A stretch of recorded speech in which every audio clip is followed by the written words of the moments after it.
Mga pre, gumawa tayo ng ano ngayon, ng blouse na harap at likod. Kita niyo naman yan. Oh. Sinubukan nating paghiwalayin yung harap at likod. Mas mabilis pala yung ganito kaysa yung ano.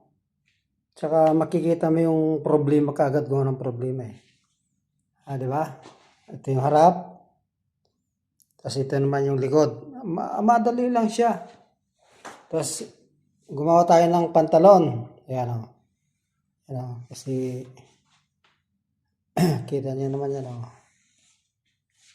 Gumawa tayo ng pantalon na pang babae. Hindi tayo magawa ngayon eh. Nakabakasyon tayo eh. Diba? Okay mga boss.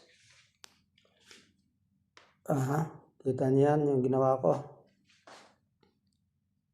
Okay.